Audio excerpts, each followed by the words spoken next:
আপনের চেয়ে আপন যে জন এই না দুনিয়ায় সে যে আমার জনম দুঃখী দরদিনী মা সে যে আমার জনম দুঃখী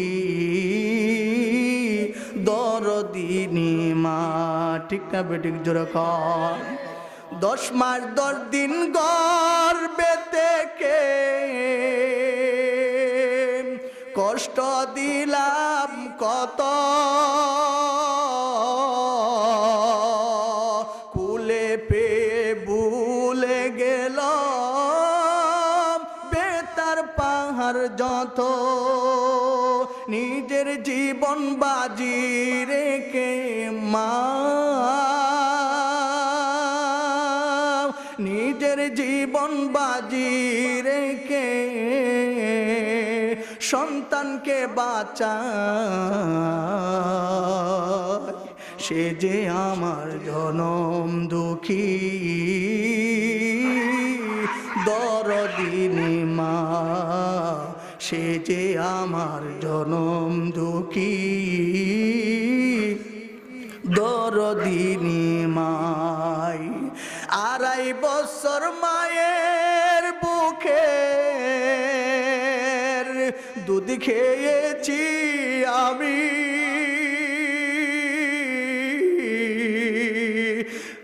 যার একটি পুঠা দুধের সমান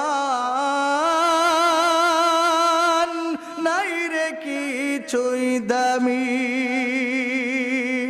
2.5 বছর মায়ের বুকের দুধ খেয়েছি আমি,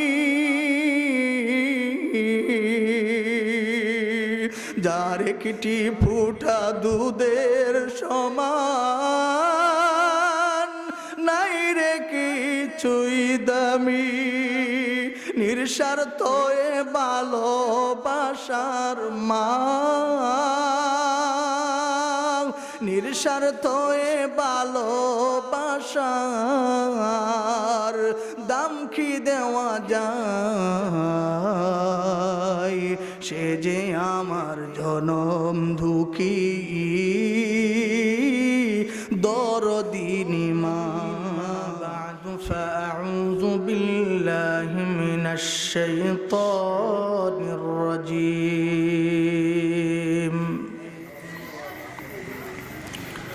بسم الله الرحمن الرحيم. وقضى ربك ألا تعبدوا إلا إياه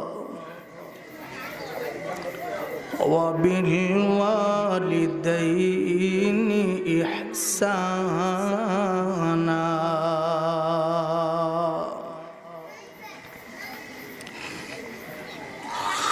صدق الله العظيم وصدق رسوله النبي الكريم ونحن على ذلك من الشاهدين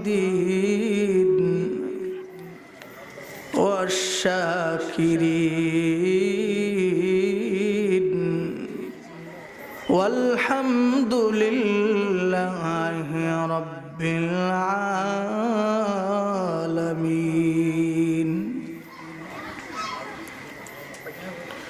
وقال النبي صلى الله عليه وسلم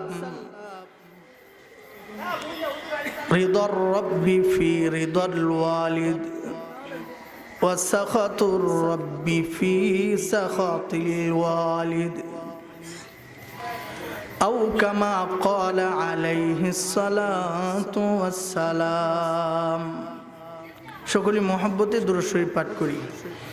اللهم صل على محمد وعلى آل محمد كما صليت على إبراهيم وعلى آل إبراهيم إنك حميد مجيد اللهم بارك على محمد وعلى آل محمد كما باركت على إبراهيم وعلى آل إبراهيم إنك حميد مجيد সবাই মহব্বতে আমার সাথে পড়েন বালাগাল উলা বিকামালিহি কাশাফাদ দুজা বিজামালিহি হাসনাত জামিউ খিসালিহি সাল্লু আলাইহি ইহা हम सब मुसाफिर हैं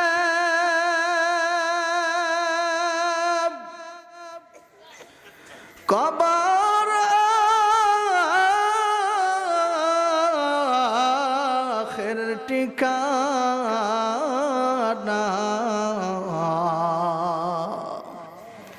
कोई आगे रुआना है कोई पीछे रुआना बलगल उला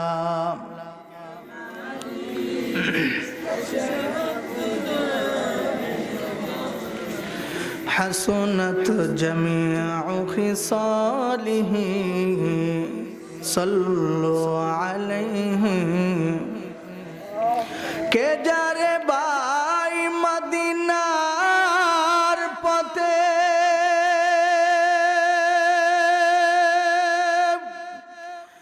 एक टुका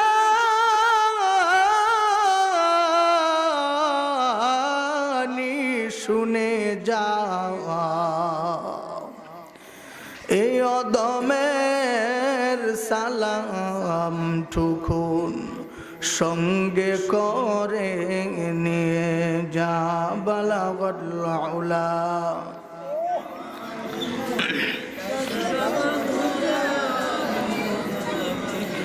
حسنت جميع خصاله صلوا عليه মরণ থেকে যতই পালাও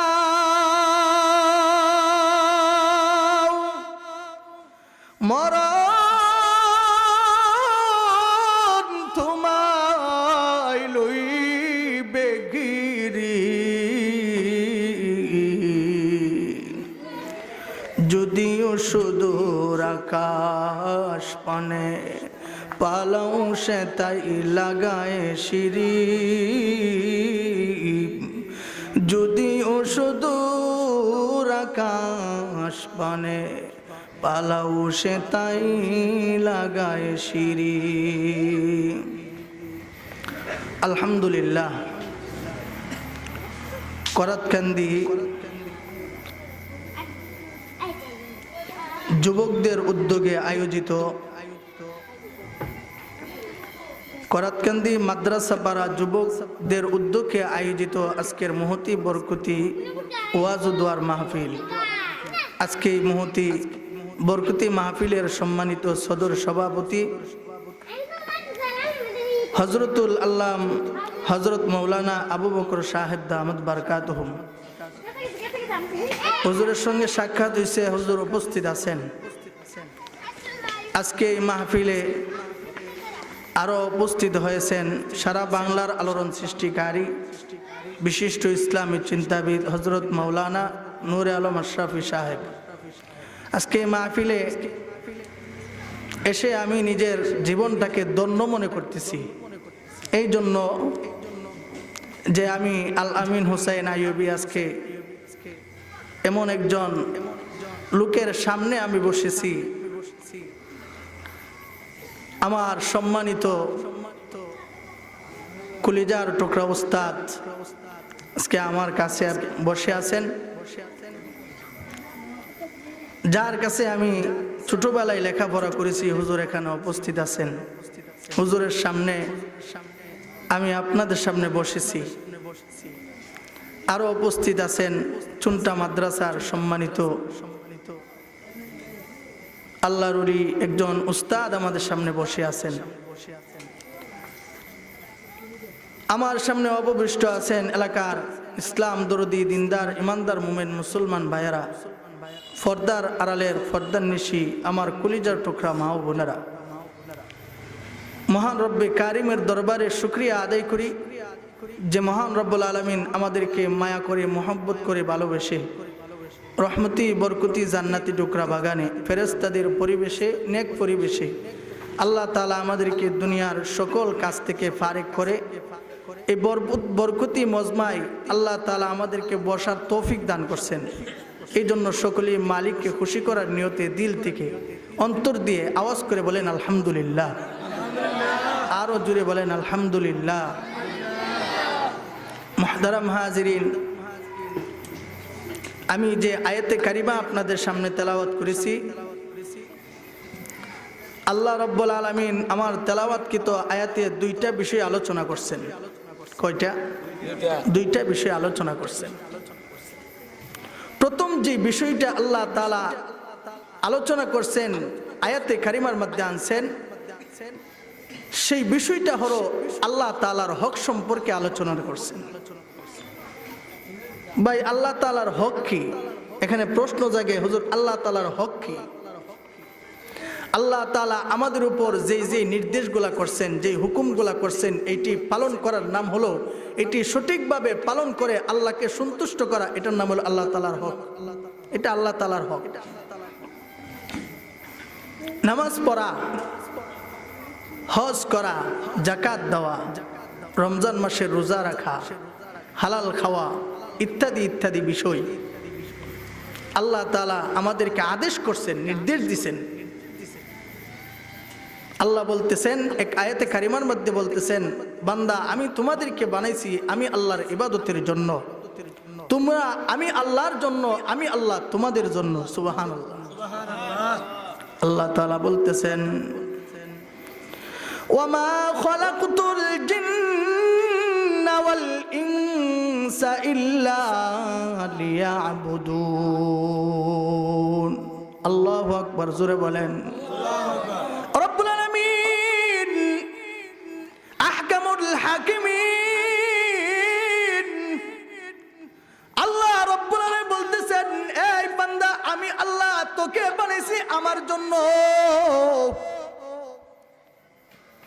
আর আমি হইলাম তোমার জন্য। সুবহানাল্লাহ। জোরে কর। বান্দা তুই যদি আমাকে স্মরণ কর, আমি আল্লাহ তোমার কথা স্মরণ করি। সুবহানাল্লাহ। জোরে কর। এ আমার বান্দা, তুই যদি দুনিয়ার কোন মজমার মধ্যে আমি আল্লাহর নাম প্রশংসা করো, আমি আল্লাহর কৃতজ্ঞতা করো, আমি আল্লাহর জিকির করো, বান্দা আমি তার থেকে বরকতি ফজিলতপূর্ণ মজমার মধ্যে ফেরেশতাদের সমাগমের মধ্যে আমি আল্লাহ তোমার জন্য আলোচনা করি। সুবহানাল্লাহ। সুবহানাল্লাহ। কত বড় ভাগ্যের বিষয় যে আমি আপনার জন্য আল্লাহ তাআলা ফেরেশতাদের মজমার মধ্যে আলোচনা করে প্রশংসা করে। সুবহানাল্লাহ। আল্লাহ রাব্বুল আলামিন বলতেছেন, এ বান্দা আমি আল্লাহ তোমাকে অযথা বানাই নাই, অযথা বানাই নাই, আমি আল্লাহ তোমাকে বানাইছি। ওয়ামা খালাকতুল জিন্না ওয়াল ইনসা ইল্লা লিয়াবুদুন। আমার বান্দা আমি তোমারে বানাইছি আমি আল্লাহর ইবাদতের জন্য, আমি তোমাকে বানাইছি আমার কাজের জন্য, আমি তোমাকে বানাইছি আমার হুকুম মানার জন্য। আমি তোমাকে বানাইছি নামাজ পড়ার জন্য, আমি তোমার ওই কপালটা বানাইছি আমি আল্লাহকে সেজদা দেওয়ার জন্য। দুনিয়ার কোনো মাজারে সেজদা দেওয়ার জন্য তোমার ওই কপালকে বানানো হয় নাই। আমি আল্লাহ তোমার ওই কপালটা বানাইছি নামাজের মধ্যে সেজদা দিয়া আমি আল্লাহকে খুশি করার জন্য। আমি আল্লাহ রব্বুল আলামিন তোমার ওই কপাল অযথা বানাই নাই। ফেরেশতাদেরকে বললাম, এ ফেরেশতারা হাত বানাও, আমার বান্দার পা বানাও, আমার বান্দার অঙ্গ প্রত্যঙ্গ গুলা বানাও। সাবধান, আমার বান্দার মাথা মুবারক, দেহ মুবারক, চেহারা মুবারক বানাবি না। আমি আল্লাহ কুদরতি নজর দিয়া তাকায় থাকব। আমার বান্দার এত সুন্দর চেহারা কপাল বানাবি, যেই কপাল দিয়া 5 ওয়াক্ত নামাজ পইরা পইরা আমি আল্লাহকে সেজদা দিয়া সন্তুষ্ট করবি। তাহলে এই কপাল কার জন্য বানাইছে বলেন? কার জন্য? আরো জোরে বলেন, কপাল কার জন্য? সেজদা পাওয়ার মালিক কে? নাকি কোনো বাবা? আরো জোরে বলেন, কোন মাজারির পায়ে গিয়ে কি সেজদা দন যাইব? না না না, আল্লাহ এই কথাই বলতেছেন, বান্দা তুমি আমার ইবাদত করো। আমি আল্লাহর ইবাদত করে করে আমি আল্লাহকে সন্তুষ্ট করো। আমি আল্লাহর ইবাদত করে করে আমি আল্লাহর হক আদায় করো। বান্দা সাবধান সাবধান, আমার ইবাদতের সঙ্গে কাউকে শরীক করবা না। আমি আল্লাহর নামাজের সঙ্গে কাউকে অংশীদার করবা না। আমি আল্লাহর হুকুমের সঙ্গে আমি আল্লাহর সঙ্গে কাউকে তোমরা শিরিক কইরো না। নামাজ পড়তে গিয়া মানুষকে দেখানোর জন্য নামাজ পড়ো না। হজ করতে গিয়া মানুষকে দেখানোর জন্য হজ কইরো না। যাকাত দিতে গিয়া মানুষকে দেখানোর জন্য যাকাত দিও না। রমজান মাসের রোজা রাখতে গিয়া মানুষকে দেখানোর জন্য রোজা রাখবা না। এ আমার বান্দা, দান সদকা করতে গিয়ে মানুষকে দেখানোর জন্য না, আমি আল্লাহর জন্য দান করবি। সবগুলা হবে আমি আল্লাহর জন্য। তুই যখন সবগুলা আমি আল্লাহর জন্য করবি, তুই যখন আমি আল্লাহর হয়ে যাবি, আমি আল্লাহ তোর হয়ে যাব। মুহতারাম হাজিরিন, আলোচনা বুঝে থাকতে বলুন, ইবাদত কার জন্য হবে? নামাজ কার জন্য হবে? রমজান মাসের রোজা কার জন্য হবে? সদকা কার জন্য হবে? যাকাত কার জন্য হবে? আমরা যে নামাজ পড়ি, নামাজ, এবার নিজের ঈমানটাকে, নিজের দিলটাকে একটি প্রশ্ন করো, কিরে মন, এই নামাজের মধ্যে তো যাও, দিলের ভিতরে আবার রিয়া নিয়ে এসে গেছে যে আমাকে মানুষ বলবে ওই লোকটা বড় ভালো, 5 ওয়াক্ত নামাজ পড়ে। ঠিক না বেঠিক? জোরা কর। হাজি সাহেব হজ করতে গিয়া বড় গরম হয়ে জায়গা, দেশের মধ্যে আয়া বড় গরম। হাজি সাহেব না ডাকলে তাফরা দিয়া কান কোন ফাড়াই দিব, হাজি সাহেব কইবি। ঠিক না বেঠিক? জোরা কর। হাজি সাহেব কইলা ডাক না দিলে গুসা হয়ে জায়গা, আছে না নাই? হাজি সাহেব কইলা ডাক না দিলে গুসা হয়ে জায়গা। এ ভাই, তুমি হজ কার জন্য করছো? মানুষ তোমাকে হাজি বলবে এই জন্য বুঝি করেছো? ভাই তুমি এই জন্যই যদি কইরা থাকো, তাহলে মানুষের কাছ থেকে তো পায়া যাইবা। হাসরে মাসরে আল্লাহ তাআলা বলবেন, হে আমার বান্দা, তুই আমার জন্য কি নিয়ে আনছ? 60 বছর 70 বছর জিন্দেগি তুমি কি করে আসছ? বান্দা ডাক দিয়া বলবেন, আল্লাহ ও দয়াল মালিক, অনেক টাকা খরচ কইরা খোঁজ করছি, খানা কাবাই লাব্বাইক আল্লাহুম্মা লাব্বাইক বলেছি, আমি আপনার দরবারে হাজিরা দিছি। আমি নবীর রওজার সামনে দিয়া আসসালাতু আসসালামু আলাইকা ইয়া রাসূলুল্লাহ বলছি। আল্লাহ বলেন, এই মৃত্যুক সাবধান সাবধান, তোর জবান বন্ধ কর। বান্দা তুই তো হজ করছো হজ দুনিয়ার মানুষকে দেখানোর জন্য। তোমাকে হাজি সাহেব বলবে, তোমাকে হাজি সাহেব বলবে, তুমি হজ কইরা আসছো, দেশের মানুষ তোমাকে হাজি বলবে, এই জন্যই তুমি হজ করতে গেছো। কিন্তু হজের বদলা তো দুনিয়াতে পাইছ, আর আমি আল্লাহর কাছে নাই, যা জাহান্নামে চলে যা। নাউজুবিল্লাহ জোরে বলেন। ও ভাই, ইবাদত কার জন্য করব? কার জন্য? হজ কার জন্য করব? নামাজ কার জন্য করব? হাসরের দিন আলেমকে ডাক দিবে, এই আলেম তুমি আমার জন্য কি করছ?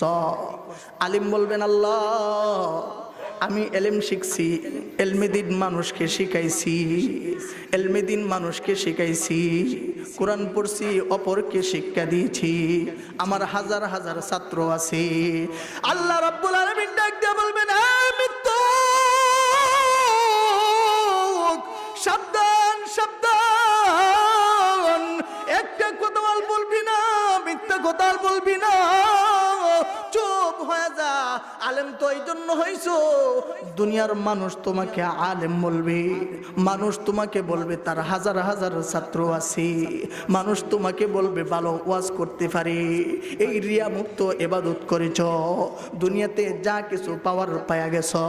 আমার বান্দা, আমি আল্লাহর কাছে কোনো কিছুই না, ফেরেশতাদেরকে বলবেন হেসরায়া টাইনা জাহান্নামে নিয়ে যা। মুহতারাম হাজিরিন, আমি আলোচনায় এদিকে যাইতেছি না, তবে লুকমান হাকিমের একটা ওসিয়ত, একটা নসিহত, তার সন্তানকে একটা নসিহত করতেছে। আল্লাহর ইবাদতের সঙ্গে কাউকে অংশীদার করা যাবে না, এই জিনিসটাই বোঝাইতে গিয়া লুকমান হাকিমের নসিহতটা আপনাদেরকে শুনাইতে আসি। শুনবেন তো ইনশাআল্লাহ? নিজেও মানবো, নিজের সন্তানদেরকেও মানাবো ইনশাআল্লাহ। লুকমান হাকিমের ব্যাপারে আল্লাহ তাআলা সূরাতুল লুকমান নাজিল করছেন। আয়াত, ওয়াইদ ক্বালা লুকমান,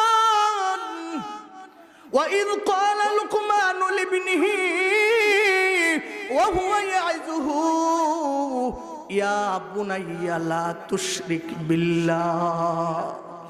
এক নাম্বার নসিহত করতেছেন আমার ছেলে, এ আমার ছেলে ভালো করে শোনো, তুমি আল্লাহ তাআলাকে মানবা, আল্লাহ তাআলার ইবাদত করবা, সাবধান, আল্লাহর ইবাদতের সঙ্গে কাউকে শরীক করবা না, আল্লাহর ইবাদতের সঙ্গে কাউকে অংশীদার করবা না, আল্লাহর সঙ্গে কাউকে শরীক করবা না। এ আমার ছেলে ভালো করে শোনো, তোমাকে যদি আগুনের মধ্যে পারা হয়, আগুন দিয়ে পুড়ে ছারছার করা হয়, তোমাকে যদি কেটে টুকরা টুকরা করা হয়, ও ছেলে ভালো করে শোনো, আগুনে পুড়তে রাজি হইবা, কেটে টুকরা টুকরা হইতে রাজি হইবা, কিন্তু আল্লাহর সঙ্গে কাউকে অংশীদার করতে পারবা না। মুহতারাম হাজরিন, ইবাদত কার জন্য জোরে বলেন, আরো জোরে বলেন কার জন্য? আমাদের মালিকের নাম কি একটু জোরে বলেন তো দেখি, আরো জোরে বলেন আল্লাহ। আল্লাহকে ডাক দিতে শরম লাগে, আরো জোরে বলেন শরম লাগে। তাহলে একটু আরো জোরে মন বইরা আল্লাহরে ডাক দেন, আরো সুন্দরভাবে ডাক দেন। আমাদের ডাকগুলা আল্লাহ শুনতেছে না, শুনতেছে না, আরো জোরে বলেন শুনে না, শুনে না। মার সঙ্গে অন্যায় কইরা, মাকে কষ্ট দিয়া, বাবাকে কষ্ট দিয়া, যদি সন্তান যদি মার পায়ের মধ্যে পড়ে যায়, বাবার পায়ের মধ্যে যদি পড়ে যায়, সন্তান যদি বলে মাগো অন্যায় করে ফেলাইছি, বুঝতে পারি নাই, ভুল করে ফেলাইছি, ও মা মাফ করে দিবানি গো, মাফ করে দিবানি। দেখবা পায়ে ধরতে দিরি, তোমার চোখ দিয়া পানি আসার আগে আগে মার দুইটা চোখ দিয়া পানি বাইর হবে, আর মা বলবে এ সন্তান তোর জায়গা পায়ে নয়, পায়ে নয়,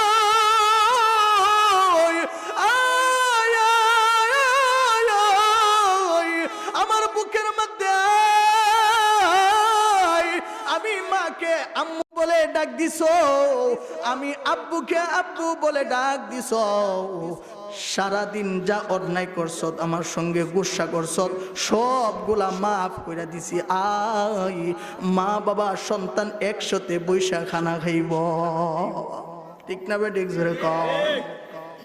আহকামুল হাকিমিন বলেন, তোমার মা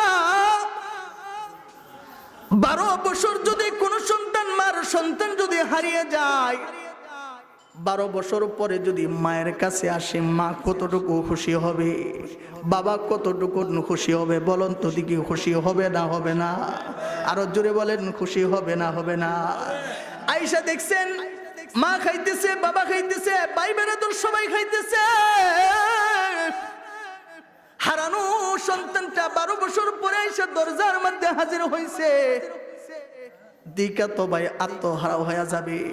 ভাই বলবেন আমার ভাইটা 12 বছর পরে আসছে, এই বাইরে নিজের পাতের নিজের প্লেটের লোকমাগুলা বাইরে দিয়া দিবে, নিজের প্লেটের গোশতের টুকরাগুলা হারানো ভাইটাকে দিয়ে দিবে। ঠিক না বিডিং জোরকা? মা বলবে এ বাবা এতদিন পরে আসছো, নিজে না খায়া সন্তানকে খাওয়াইয়া দিবে, বাবা না খায়া সন্তানের মুখে খানা তুইলা দিবে। আল্লাহ তাআলা বলেন এই তোমার মা তোমারে ফায়াজে খুশি হয়েছে, এর ঠিকাও আমি আল্লাহ আরো বেশি খুশি হয়। বান্দা তুই 20 বছর পরে আমি আল্লাহকে ডাক দেস, সারাদিন একটা ডাক দেস নাই। আজকে করাতকান্দি মাদ্রাসা পাড়ায় বৈশা বৈশা আমি আল্লাহকে আল্লাহ বইলা ডাক দিছ, জানো আমি আল্লাহ কত সন্তুষ্ট হয়েছি, কত খুশি হয়েছি। এ বান্দা তোর মা হারানো সন্তান পায়া যেমনি খুশি হয়ে গেছে, তার থেকেও বেশি খুশি হয়েছি আমি আল্লাহ। এই জন্য আল্লাহকে একটা মন বইরা ডাক দেন আল্লাহ। বলেন সুবহানাল্লাহ, আলহামদুলিল্লাহ,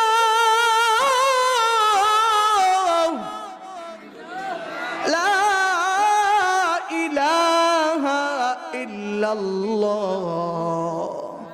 সবাই বলেন, সবাই বলেন আল্লাহু আকবার।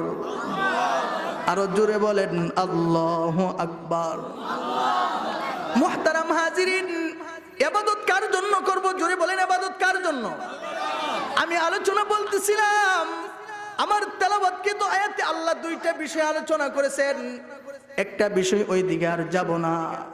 আমরা মূল কথা বুঝা গেলাম যে আমি মুসলমান, আমি আল্লাহর বান্দা, আমার প্রত্যেকটা কাজ হবে আমার আল্লাহর সন্তুষ্টির জন্য, আল্লাহ ও আল্লাহর নবীজির সন্তুষ্টির জন্য আমার প্রত্যেকটা কাজ হবে। ঠিক না ঠিক জোরে কর।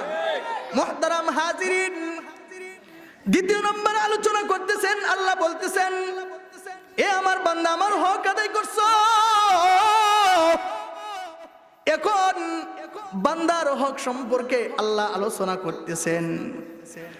যদি আমি বান্দার হক নিয়ে আলোচনা করি দীর্ঘ সময় লাগা যাবে। আজকে শুধু বান্দাদের মধ্যে উন্নতম বান্দার হক নিয়ে আলোচনা করব। বান্দার মধ্যে আল্লাহ ও আল্লাহর রাসূলের পরে কার হক? আল্লাহর নবী দু জাহানের বাদশা নবী বলতেছেন, একজন সাহাবী আল্লাহর নবীর কাছে এসে প্রশ্ন ছুড়ে মারলেন, প্রশ্ন করতেছেন ইয়া রাসূলুল্লাহ, ইয়া হাবিবাল্লাহ, আল্লাহর নবী গো, আল্লাহ ও আল্লাহর রাসূলের হকের পর আমরা কার হক আদায় করব? আল্লাহর নবী ডাক দিয়া বলেন উম্মুকা, তোমার মার হক আদায় করো। আল্লাহর নবী বলতেছেন তোমার মার হক আদায় করো, তুমি মা বাবার হক আদায় করো। আবার সাহাবী বলতেছেন তারপরে কার হক? আল্লাহর নবী বলতেছেন উম্মুকা, তোমার মার হক। আবার বলতেছেন ইয়া রাসূলুল্লাহ, তারপরে কার হক আদায় করব? আবার বলতেছেন উম্মুকা, তোমার মার হক আদায় করো। আল্লাহু আকবার, জোরে বলেন আল্লাহু আকবার।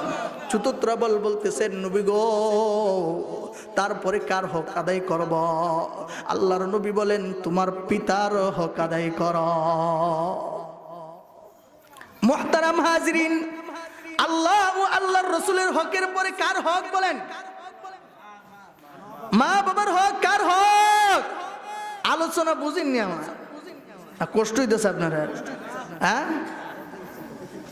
মুহতারাম হাজিরিন, যদি কষ্ট না হয় একটু আগায় বলেন, আর একটু আগায় বসেন। আপনের চেয়ে আপন যে জন, এই না দুনিয়ায়, সে যে আমার জনম দুঃখী দরদিনী মা, সে যে আমার জনম দুঃখী দরদিনী মা। ঠিক না বেঠিক জোরে কর। 10 মাস 10 দিন গর্ভে থেকে কষ্ট দিলাম কত, কুলে পেয়ে ভুলে গেল বেতার পাহাড় যত, নিজের জীবন বাজি রেখে মা, নিজের জীবন বাজি রেখে সন্তানকে বাঁচায়, সে যে আমার জনম দুঃখী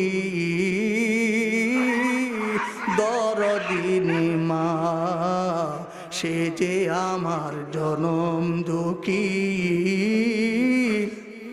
দরদিনী মাই। 2.5 বছর মায়ের বুকে দুধ খেয়েছি আমি,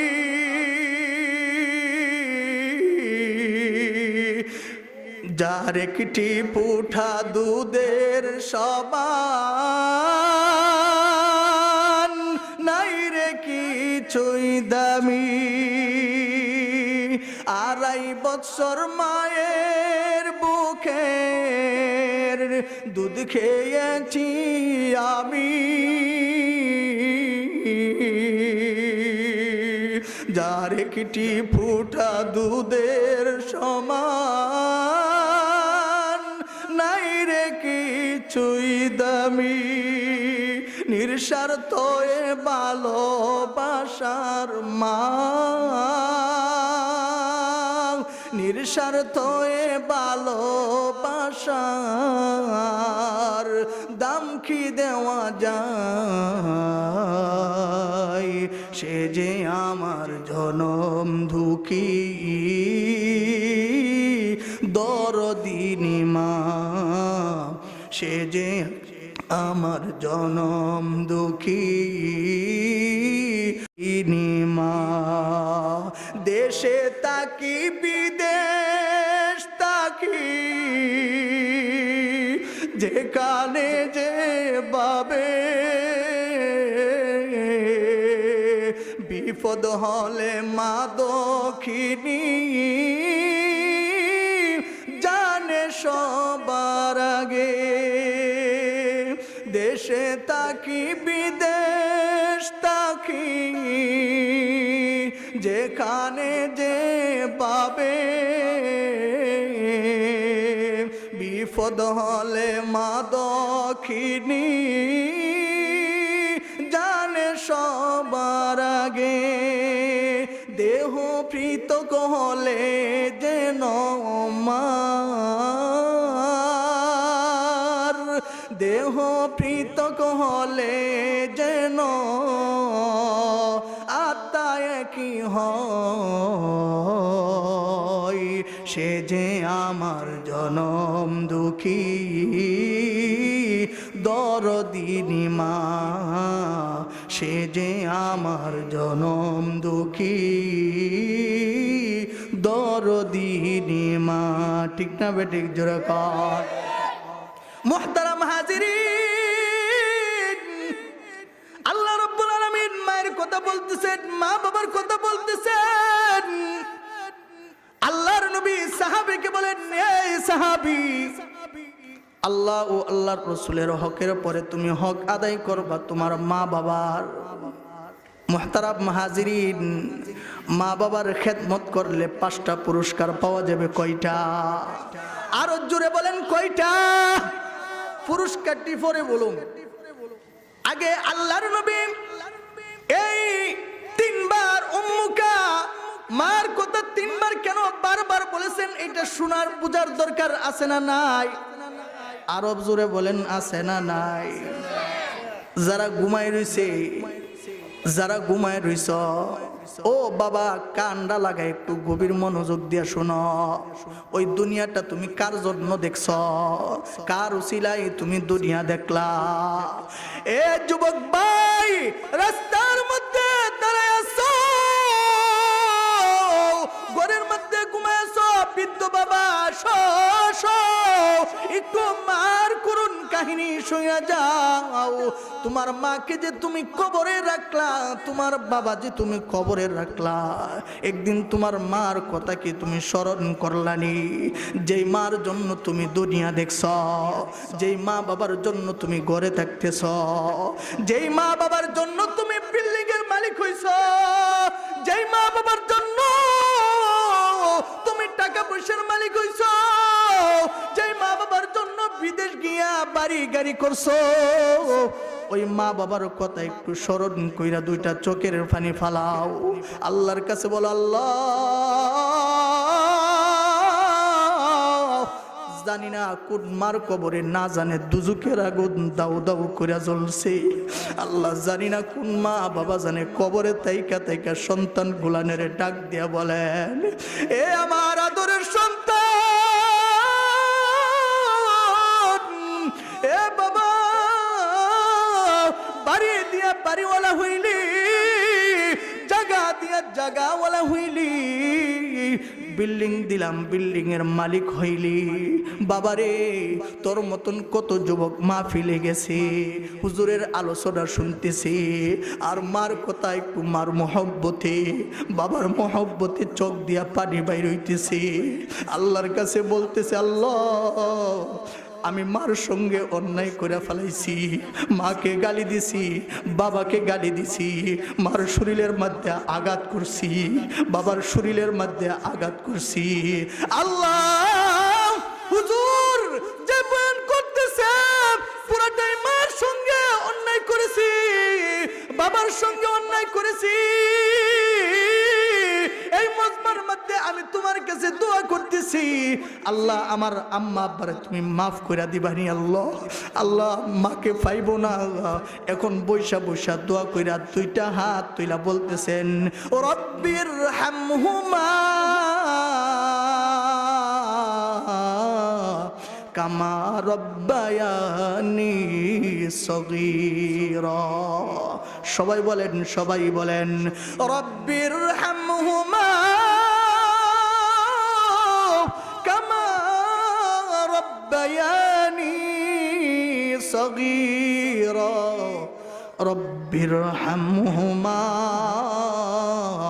কামা রব্বায়ানি সগীরা। আল্লাহ শুনতেছে না, শুনতেছে না? আরো জোরে বলেন, শুনেন না, শুনেন না? ও যুবক ভাই যারা আছো, বৃদ্ধ বাবার সামনে যারা আছো, বড় মনোযোগ দিয়া শোনো। তোমার মা তোমার জন্য কতদিন চোখের পানি ফেলাইছে, তোমার মা তোমার জন্য কতদিন না খায় রইছে, তুমি অসুস্থ অবস্থায় বিছানায় পড়ে রইছো, মা কতদিন ঘুম হারাম করছে রে বাবা। ও বাবা আজকে এই মাহফিলের ভিতরে একটু আসো, মার মহব্বতে ঘুম থেকে সাইরা একটু আসো। বৃদ্ধ বাবা চাদরটা গতরে দিয়া ঘুম সাইরা একটু আসো, মা বাবার জন্য একটু দোয়া করো। সন্তানের জন্য মা বাবার দোয়া যেমনে কবুল হয়, মা বাবার দোয়া যেমনে সন্তানের জন্য কবুল হয়, তেমনি ভাবে সন্তানও দোয়া করলে আল্লাহ সন্তানের দোয়া মা বাবার জন্য কবুল করে। ঠিক না বেঠিক? জোরে কয়। মুহতারাম হাজিরিন, এই জন্য আমরা যারা রাস্তা গাড়ি আসি, সকলে মাহফিলে চলে আসি, সকলে মাহফিলে আসি।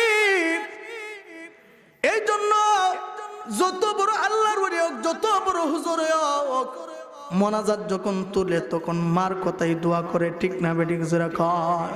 মুহতারাম হাজিরিন, আল্লাহর নবী বারবার মার কথা উল্লেখ করছে, বারবার সাহাবীর প্রশ্নের উত্তরে মার কথা বলছে। কেন বলছে? মুফাসসিরিনে কেরাম এটার তিনটা ব্যাখ্যা করছে। কয়টা? আরো জোরে বলেন, কয়টা? সুন্দরভাবে তিনটা কথা বলছেন। যে আল্লাহর নবী প্রথম মার কথা বলছে এই জন্য যে সন্তান, এ যুবক ভালো করে করে শোনো, আল্লাহর নবী এই জন্যই মার কথা প্রথম আনছেন যে মা তোমারে গর্ভধারী অবস্থায় মা কত কষ্ট করছে, ঠিক না বেঠিক? জোরে কর। যুবক ভালো করে মনোযোগ দিয়ে শোনো, তোমার মা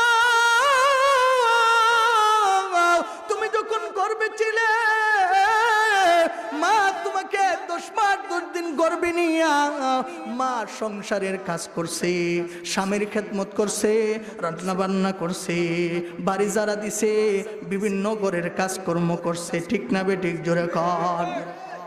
মুহতারাম হাজিরিন, সবার মন জুগাইয়া মা যখন রাত্রে সবাইকে খাওয়াইয়া সবাই ঘুম ফাতাইয়া মা যখন এবার খাবারটা সামনে নিয়ে বসছে, মা লুকমাটা মুখের ভিতরে দিবে, এই সময় ও সন্তান তুমি মার কলিজার মধ্যে একটা লাথি মেরে দিছ। মা লুকমা মুখের মধ্যে দেবে, এই সময় ও যুবক তুমি যখন মার কলিজার মধ্যে লাথি মারছ, মা খাবার আর মুখে দেয় নাই, মা খাবারের প্লেটটা জমিনের মধ্যে রাইখা নিচে রাইখা মা বিছানার মধ্যে পুরা কান্না শুরু করে দিছি। হনে মা ডাইনে যায়, হনে মা বামের দিকে যায়, সামনের দিকে যায়, পিছনের দিকে যায়, বিছানার মধ্যে শুয়া শুয়া মুড়িয়া মুড়িয়া কান্দে আর আল্লাহকে ডাক দিয়া বলে, ও দয়াল আল্লাহ, আমি আমার সন্তানটাকে 10 মাস গর্ভে নিয়ে কত কষ্ট করে দিয়েছি আল্লাহ। আমি একটা স্বপ্ন দেখতেছি, আমার গর্ভে যে সন্তান আছে, আমার সন্তানটা আমারে আম্মু বলে ডাক দিবে, আমার সন্তানটা আমারে আদর করবে, আমার সন্তানটা আমারে মায়া করে ডাক দিবে, আমার সন্তানটা আমারে লালন পালন করবে, আমার সন্তান আমাকে আম্মা বলে ডাক দিবে। আর আমি যত কষ্ট করেছি সব কষ্ট আমি ত্যাগ করে দিব, আমার সন্তানের সব কষ্ট আমি ভুলে যাব। মা যখন লুকমা মুখের মধ্যে দিবে, এই মুহূর্তে তুমি যখন কলিজার মধ্যে আঘাত করছ, মার খাইতে পারে নাই, ঘুমায়া ঘুমায়া আল্লাহর কাছে বলে, আর চোখের পানি ফালাইয়া বলেন, আল্লাহ আমি কষ্ট করতেছি, আমার যদি আরো প্রয়োজন হয় আমাকে আরো কষ্ট দাও, আমি মেনে নিতে রাজি আছি। ও দয়াল আল্লাহ, আমি আপনার কাছে বলতেছি, আমি কষ্ট করতে রাজি আছি, আমি কষ্ট করতে রাজি আছি। আল্লাহ আমার গর্ভে ধারণ যে সন্তানটা আছে, তুমি তারে কোনো কষ্ট দিও না আল্লাহ, তুমি তাকে হায়াত বাড়ায়া দাও। সকলে বলেন সুবহানাল্লাহ। মা গর্ভ অবস্থায় তোমাকে এমন কষ্ট করেছে। ও যুবক ভাই, বৃদ্ধ বাবা, আমি একটা প্রশ্ন করি তোমাদেরকে, আগামীকালকে যদি এই আলোচনার পর যদি ওই মাদ্রাসা থেকে, করাতকান্দি মাদ্রাসা থেকে যদি হুজুর যদি বলে, এই এলাকার যুবক বৃদ্ধ বাবারা যারা আসো আসো, তোমাদের ফেডের মধ্যে 2টা করে ইট বাইন্দা দেওয়া হইব, ওই 2টা ইট নিয়ে নিয়ে সারাদিন ঘুরবা, পারবেননি? আরো জোরে বলেন। 2টা ইট যদি এই ফেডের মধ্যে বাইন্দা দেওয়া হয়, যদি বলে যাও গিয়া মাটির কাম করো, গাড়ি চালাও, ইত্যাদি ইত্যাদি কাজ করো, সম্ভব? সম্ভব? পাগলে বুঝি পাইছে, আর বুঝি কাম পাইছে না। আমার ফেডের মধ্যে 2টা ইট বাইন্দা দিছে, 2টা ইট নেই গাড়া সম্ভব? হইতো পারে না। ও বৃদ্ধ বাবা, এবার বড় মনোযোগ দিয়ে শোনো, যুবক ভাই ভালো করে শোনো, তুমি যদি 2টা ইট, একটা ইট তোমার পেটের মধ্যে বাইন্দা দিলে তুমি লড়তে পারবা না, কাজকর্ম করতে পারবা না। তোমার মা 3-4 কেজি 5 কেজি ওজন তোমাকে পেটে নিয়ে মা কেমনে সংসারের কাজ করছে, মা কেমনে স্বামীর খেদমত করছে, মা কেমনে রান্না বান্না করছে। আল্লাহর নবী ওই গর্ভধারিণী কষ্ট মার কথাই এই জন্য বলছেন, সন্তান ও সাহাবী তুমি তোমার মার হক আদায় করো। 2 নম্বরে বলবো না ছেড়ে দিব, আলোচনা করব না ছেড়ে দিব। আল্লাহর নবী 2 নম্বরে বলতেছেন, 2 নম্বর উম্মুকে বলে সম্বোধন করছেন, উম্মুকে বলেছেন, 2 নম্বরে মার কথা বলছেন। কেন বলেছেন? 2 নম্বর ওই কষ্টটার কথা বলতেছেন, যে কষ্টটা মা তোমাকে 2.5 বছর মা তোমাকে দুধ পান করাইছে, ঠিক না বেঠিক জোরে কর? মা তোমাকে 2.5 বছর তোমাকে দুধ পান করাইছে। মা সংসারের কাজ যখন করত, তুমি ছোট সন্তান, ছোটবেলা ছোট সন্তান, তুমি তো কোনো কথা বলতে পারো না, তুমি শুধু কাঁদতে পারো। মা যখন সংসারের কাজ করতেছে, তুমি সন্তান যখন কান্না শুরু করে দিছ, মা রান্না বান্না ফালাইয়া পাগলনির মতন উইরা তাড়াতাড়ি কইরা আইসা তোমাকে বিছানা থেকে নিয়া মা সুন্দরভাবে কুলে নিয়া তোমাকে বুকের দুধ খাওয়াইছে। মুহতারাম হাজিরিন, সময় অনেক কম, আরো হুজুররা আছে তো, এই জন্য যতটুকুই যাইতে পারি 5টা পুরস্কার ইনশাআল্লাহ যদি বলা যা, সবাই দোয়া করেন ইনশাআল্লাহ। আল্লাহর নবী, দু জাহানের বাদশা নবী মুহাম্মদ আরবি মুহাম্মদুর রাসূলুল্লাহ সাল্লাল্লাহু আলাইহি ওয়াসাল্লাম দ্বিতীয়বার ওই কষ্টের কথা ইঙ্গিত করতেছেন। হে সাহাবী, তুমি তোমার মার হক আদায় করো। বলে, জানুনি তোমার মা তোমাকে ডেলিভারি করতে গিয়া, তোমাকে দুনিয়াতে আনতে গিয়া সেরা কত কষ্ট করছে তুমি কি জানো? তুমি যেদিন দুনিয়া থেকে আসবা, তুমি যেদিন দুনিয়ার মুখ তুমি যেদিন দেখবা, ওই দিন মা বেতায় অস্থির হয়ে গেছে। মা হনে দাঁড়ায়, হনে বসে, অনেকে শুয়ে যায়, মা যেন বেতায় অস্থির। মহিলারা বলেন, মহিলা তোমার কি হয়েছে, তোমার কি সমস্যা হয়েছে? বলে, তোমরা বুঝবা না। কিছুক্ষণ পর মহিলারা আইসা গেরাও দিছে, দেখতেছে যে তার গর্ভধারিণী যে সন্তান আছে, ওই সন্তানটা দুনিয়াতে আসার সময় হয়ে গেছে। এই জন্য মা বেহুশ হইয়া জমিনে পড়ে গেছে। মা জমিনের মধ্যে পড়িয়া কান্না করতেছে। এলাকার মহিলারা এবার চেষ্টা করছে, দেখা গেছে না, বাড়িতে ডেলিভারি করা সম্ভব হবে না, নরমালি ডেলিভারি করা সম্ভব হবে না। এবার ডাক্তারখানে নিয়ে গেছে, হসপিটালে নিয়ে গেছে। হসপিটালে নিয়ে ডাক্তারের সঙ্গে পরামর্শ করতেছে, ডাক্তার সাহেব, আমরা এলাকাতে চেষ্টা করেছি নরমাল ডেলিভারি করার জন্য, কোনো কাজ হয় না। ডাক্তাররাও চেষ্টা করেছে নরমাল ডেলিভারি করার জন্য, কিন্তু কোনো ফায়দা হলো না। এবার পরামর্শ করে বলতেছেন, এ রোগীর গার্জেনেরা কে কে আছে, আসো আসো, আমরা পরীক্ষা নিরীক্ষা করে দেখেছি ওই মহিলার যে গর্ভে সন্তান আছে, এটা নরমালি ডেলিভারি হবে না, নরমালি ডেলিভারি হওয়া সম্ভব না রে। বলে, কি করতে হবে? বলে, তাকে অপারেশন করাইতে হবে, বলে সিজার করতে হবে, পেট কাইটা গর্ভের সন্তান বাইর করতে হবে। ভাই, এবার একটু চিন্তা করেন, এখন যদি আপনাকে বলা হয় তোমার পেটটা একটু কাটতামায়ও রাজি বানি? হ্যাঁ? ও যুবক ভাই, আসো তোমাকে একটু দেখি। মা যদি বলে, কিরে বাবা, আমার জন্য তুই হাতটা কাইতালা, পারবেন? করতেন না। কিন্তু ডাক্তাররা আরো চিকিৎসা করেছে, পরীক্ষা নিরীক্ষা কইরা দেখে দুঃখবর, যে দুঃখজনক খবর, মহিলার অবস্থা এমন খারাপ হয়ে গেছে যে মা আর সন্তানকে বাঁচানো সম্ভব না। ওই তো যে কোনো একজনকে বাঁচানো যাবে, ওই তো মাকে বাঁচানো যাবে, নাই তো সন্তানকে বাঁচানো যাবে। এমন হয় না? আরো জোরে বলেন, হয় না? ওই এলাকার যুবক ভাই, ভালো করে শোনো, বৃদ্ধ বাবা গভীর মনোযোগ দিয়ে শোনো।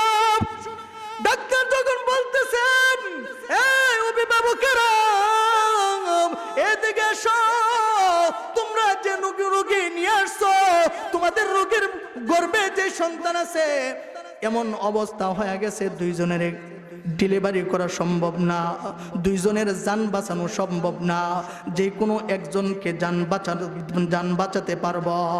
এবার তার গার্জেনেরা বলতেছেন, ডাক্তার আপনি আমার মেয়েটাকে বাঁচিয়ে দিন, আমার মেয়ে যদি বাইচা যায় তাহলে সামনে আরো ছেলে মেয়ে হবে, ঠিক না বেঠিক জোরে কান? মুহতারাম হাজিরিন, মা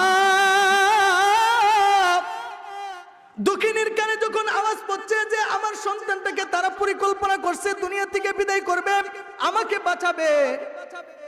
এবার মা গার্জেনদেরকে ডাক দিয়ে বলেন, ডাক্তারকে বলেন, ডাক্তার সাহেব আমি আপনার কাছে আকুতি মিনত করে ডাক দেয়, ও ডাক্তার সাহেব একটু কাছে আসেন, একটু কাছে আসেন। জানেননি আমি আমার সন্তানের জন্য কত কষ্ট করেছি, আমার সন্তানের জন্য আমি ঘুম হারাম করেছি, আমার সন্তানের জন্য আমি এমন দিন আছে, এমন রাত্রি গেছে ঘুমাই নাই, এমন রাত্রি আছে আমি খানা খাই নাই, অনুপাস গেছি। ও ডাক্তার তোমার কাছে আবদার, আমি মা 10 মাস 10 দিন কষ্ট করেছি, আমি মা বলতে চাই এই যে ফরমের মধ্যে স্বাক্ষর করে দিলাম, আমি মার জীবনও যদি যায় আমি মা দুনিয়া থেকে বিদায় হতে রাজি আছি। আমার সন্তান বিদায় হয়ে যাবে এটা চাই না, আমার সন্তান যেন দুনিয়াতে আইসা আমার ছেলে সন্তান বড় হয়। মুহতারাম হাজিরিন, আমাদের অত্র এলাকার গর্ব আমার ভাই নূর আলম আশরাফি সাহেব উপস্থিত হয়ে গেছে গা। কিতাব ওয়াজ করতাম আর করুন যেত না। হুজুর যদি একটু সময় দেয় আলোচনাটা শেষ করলাম, গুছাইলাম। বেয়াদবি বড় ভাই মাফ চাইতেছে, আগে মাফ করো ইনশাআল্লাহ, অল্প সময়ের ভিতরে গুছাইলাম। মুহতারাম হাজিরিন, শেষ পর্যন্ত সিদ্ধান্ত নিল, ডাক্তাররা বলতেছেন দুজনকে বাঁচানো যায় কিনা, চেষ্টা করতেছেন, মেহনত করতেছেন, পরীক্ষা নিরীক্ষা করতেছেন। এবার দেখেন শেষ পর্যন্ত মাকে বাঁচানো আর সম্ভব হলো না। মার অবস্থা করুণ হয়ে গেছে, অপারেশন অবস্থায় মার অবস্থা করুণ হয়ে গেছে। এবার সন্তানটাকে সংক্ষেপে বলতেছি, সন্তানটাকে একটু পাশে আইনা বিডিং এর মধ্যে রাখছে, সিডের মধ্যে রাখছে। মা দূর থেকে দেখতেছে, যখন জ্ঞান ফিরে আসছে সন্তানটা সুন্দর করে চাইতেছে আর ওয়া ওয়া করে চিৎকার মারতেছে। মা দুর্বল হয়ে গেছে, মা আগাইতে পারে না, উইটা যাইতে পারে না, নিজের বুক দিয়া ঠেলাইয়া ঠেলাইয়া সন্তানের কাছে গিয়া সন্তানটাকে কপালে চুমু দিছে, গালে চুমু দিছে। ও যুবক ভাই ভালো করে শোনা, হাতের মধ্যে চুমু খাইয়া মা দুনিয়া থেকে বিদায় হয়ে গেছে। ও এলাকার যুবক ভাই, তোমার জন্য মা নিজের জীবনটাকে শেষ পর্যন্ত বিলিয়ে দিয়ে মা দুনিয়া থেকে বিদায় হয়ে গেছে। মা তোমাকে দুনিয়াতে রাইখা মা খবরে আছে কেমনে ঘুমাই রইছো, মার মহব্বতে নামাজ পড়তে, তোমার নামাজ পড়তে কি মন চাই না? মার জন্য কি দোয়া করতে মন চাই না? মুহতারাম হাজিরিন, মা বাবার দোয়া যেমনে আল্লাহর ওলি হওয়া যায়, মা বাবার দোয়ায় কিন্তু জান্নাত পাওয়া যায়। ঠিক না বেঠিক? জোরে কান। এ যুবক ভাই, মা যদি তোমার জন্য বদদোয়া করে তুমি ধ্বংস, দুনিয়া তো ধ্বংস, আখিরাত তো ধ্বংস। একজন সাহাবী আল্লাহর নবীর কাছে এসে বলতেছেন, ইয়া রাসূলুল্লাহ, ইয়া হাবিবাল্লাহ সাল্লাল্লাহু আলাইহি ওয়াসাল্লাম, আল্লাহর নবী এই যে জিহাদের ইনজাম চলতেছে, জিহাদে সবাই যাইতেছে, আমি জিহাদে অংশগ্রহণ করতে চাই। নবী কো নিজের আবেগ দেখানোর জন্য বলতেছেন, ইয়া রাসূলুল্লাহ জানেননি আমি বাড়ি থেকে যখন জিহাদের জন্য আসতেছি আমার মা কাঁদতেছে, আমার বাবা কাঁদতেছে। আল্লাহর নবী বুঝতে আর দেরি হয় নাই যে মা বাবার সঙ্গ ভালোভাবে অনুমতি নিয়ে আসে নাই, মা বাবা কাঁদতেছে। এই জন্য আল্লাহর নবী ডাক দিয়ে বলেন, সাহাবী জিহাদ থেকে তোমার মার খেদমত বলো, মার খেদমতটাই বড়। যাও যাও, যেমনে মারে তুমি কাঁদাইছ, এবার মাকে গিয়া মাকে সালাম দিয়া কথা কইয়া মাকে আবার তেমনি ভাবে হাসাও। মুহতারাম হাজিরিন, আল্লাহর নবী সাল্লাল্লাহু আলাইহি ওয়াসাল্লাম বলতেছেন, আল জান্নাতু তাহতা মিন আকদামিল উম্মাহাত, মা বাবার পায়ের নিচে সন্তানের জান্নাত। ঠিক না বেঠিক? জোরকান। মুহতারাম হাজিরিন, মা বাবার দোয়া আল্লাহর ওলি হওয়া যায়। মা বাবা যদি সন্তুষ্ট থাকে, মা বাবা যদি তোমার জন্য সুদোয়া করে, মা বাবার দোয়ায় কিন্তু পয়গম্বরের দুষ্ট হওয়া যায়। ঠিক না বেঠিক? জোরকান। পয়গম্বরের মা বাবার দোয়ায় জমানার পয়গম্বরের দুস্তি হওয়া যায়, জান্নাতের সাথী হওয়া যায়। সুবহানাল্লাহ জোরে কোন। মূসা পয়গম্বর আল্লাহর কাছে বলেন, আল্লাহ জান্নাতে আমার সঙ্গী কে হবে, জান্নাতে আমার দুস্তি কে হবে আল্লাহ জানতে চাই। মূসাকে আল্লাহ ডাক দিয়ে বলেন, হে পয়গম্বর তুমি যদি জান্নাতে যেতে চাও, আল্লাহর নবী ডাক দিয়ে বলেন, মূসা জান্নাতের সাথী যদি, জান্নাতের দোস্ত যদি, জান্নাতের বন্ধুকে যদি তালাশ করে পাইতে চাও, তাহলে দামেস্কের শহরে চলে যাও। সুবহানাল্লাহ জুরে কোন। দামেস্কের শহরে গিয়া দেখবা আমার এক পিয়ারা বান্দা ওই বাজারের মধ্যে কসাইগিরি করে, গোশত বিক্রি করে, গোশত বিক্রি করে, সারাদিন গোশত বিক্রি করে। ইনি হলো দেখতেও বিশ্রী কালো, ইনি হবেন তোমার জান্নাতের সাথী। সুবহানাল্লাহ জোরে কোন। ইনি হলেন তোমার জান্নাতের বন্ধু, জান্নাতের সঙ্গী হবে, জান্নাতে তোমার দুষ্ট হবে। মূসা পয়গম্বর আশ্চর্য হয়ে গেলেন, এইটা কি শুনলাম, জান্নাতে আমার বন্ধু হবে একটা কসাই ব্যক্তি, জান্নাতে একজন বন্ধু হবে একজন গোশত বিক্রেতা। মূসা পয়গম্বর দামেস্কের শহরে রওনা কইরা দিছে। দামেস্কের শহরে যখন যাইতেছে, গিয়া ওইখানে উপস্থিত হয়ে গেছে, গিয়া দেখে বন্ধুর তালাশ পায়া গেছে। বন্ধু সারাদিন গোশত বিক্রি করতেছে, গোশত বিক্রি করে যখন সন্ধ্যা হয়ে গেছে, মূসা পয়গম্বর বলতেছেন, দেখতেছেন যে আমি তার কাছে কিভাবে আশ্রয় নেই, কোন আমলের দ্বারাতে নবীর দুষ্ট হওয়া যায়, কোন আমলের বরকতে জান্নাতে পয়গম্বরের দুষ্ট হওয়া যায়, এটা আমি দেখতে চাই, এটা আমি দেখতে চাই। আল্লাহর পয়গম্বর মূসা এবার রওনা করছে দামেস্কের শহরে গিয়া।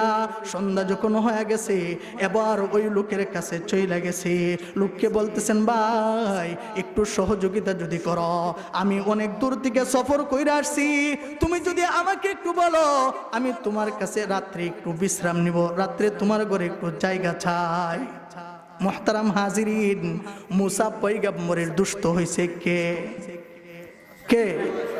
গোশত বিক্রেতা। গোশত বিক্রেতা মূসা পয়গম্বরের দুষ্ট হইছে কার দোয়ায়? কার দোয়ায়? মুহতারাম হাজিরিন, আমি আমার আলোচনায় আর সামনে যাব না, যেহেতু হুজুর আইসা গেছে, আপনাদের সামনে মূল্যবান বয়ান পেশ করবে। সামনে যদি ইনশাল্লাহ কোনোদিন সময় হই, ওই এলাকাতে আসি, 5টা পুরস্কারের কথা আর বাকি অংশ ইনশাল্লাহ আপনাদের সামনে আলোচনা করব। আল্লাহ তাআলা আমরা যে কথা